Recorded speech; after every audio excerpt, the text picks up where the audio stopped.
I think I'll start with Mr. Shive. Mr. Shive, is there a problem with the Kaspersky software now? Is there really a problem with it?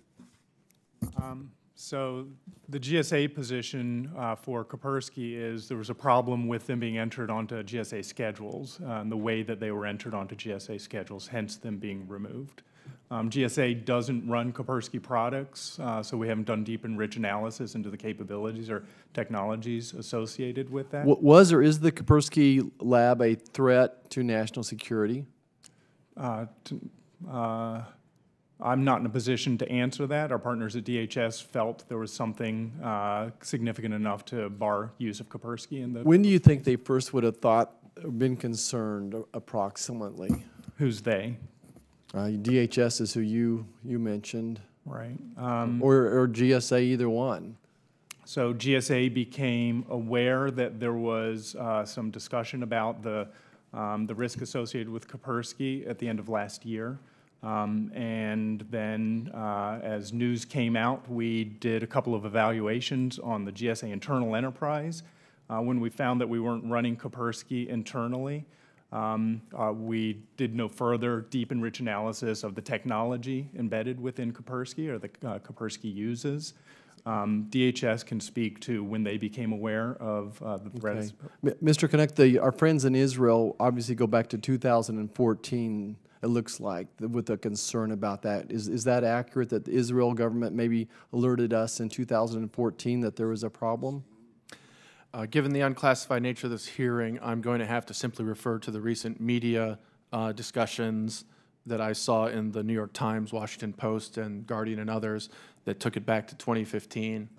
Okay. Mr. Norton, when the government identifies a problem in this aspect, whose responsibility is it to fix something like this? Is it particular to the people that are running the software, or this is a bigger problem, maybe more of a national security problem? Whose responsibility is it to fix the problem?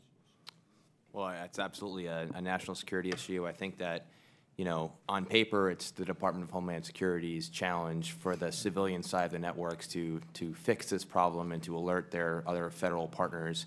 I think that DHS has been challenged essentially since day one to kind of work their way around the bureaucracy, bureaucracy that we have. You know, it looks like to me this problem's been going on for 2 or 3 years. Frankly, I'm embarrassed. I've helped run a hospital and as well as part of a bank. I've seen us take on all these IT problems over the past decade. Absolutely convinced that if Thursday morning this was presented to me and we weren't solving the problem by Friday, that there people would have been fired and lost their job over it. And this looks like to me it took 3 years when we knew there was a problem, potential problem. Even if it was just a potential problem, if it's a national security issue, we should have been fixing it yesterday, not tomorrow. What's wrong with my expectations, Mr. Norton? I think your expectations are absolutely fair and they're right on, and I think that the government has struggled to. Mr. Kanuck, are my expectations unrealistic? I think the desire to remediate things as soon as possible is very well placed. I'm also aware that the speed of changes in government can occasionally be slow. Okay. You know, I think of this concept of the fox in the hen house. Again, I go back to my experience working with a hospital and a bank. If we would have vendors applying to do our IT and to protect our stuff, and if I would have brought to the board this people with connections to the Russian government, A, they would have probably fired me, and B, they would have fired the IT person who even let them in the door.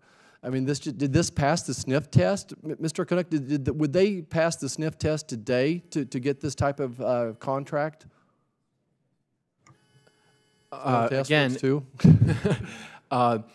if it's meant to protect information of a sensitive national security type, yeah, I would think that it would not pass the sniff test because of the foreign penetrations and foreign influence that we've previously discussed here. Mr. Shive, in today's environment, would they pass the smell test is a better term. I've been corrected by my colleagues across the aisle. We called it sniff in Kansas. Maybe it's smell other words, but it's...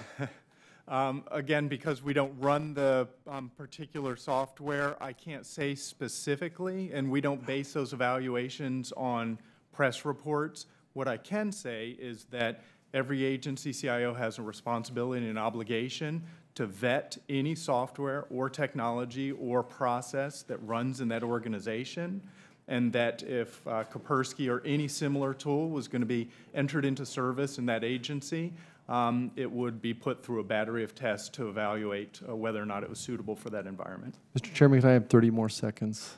Yes. Yield you 30 more seconds. Right. You know, it feels like with all these IT issues that we have, people are trying to rob the bank, and then as long as they don't get, as long as they don't rob the bank, we don't prosecute them. What do we do when people are just trying to rob the bank? So all these attacks on us, people are trying to rob the bank. They're trying to rob us of information.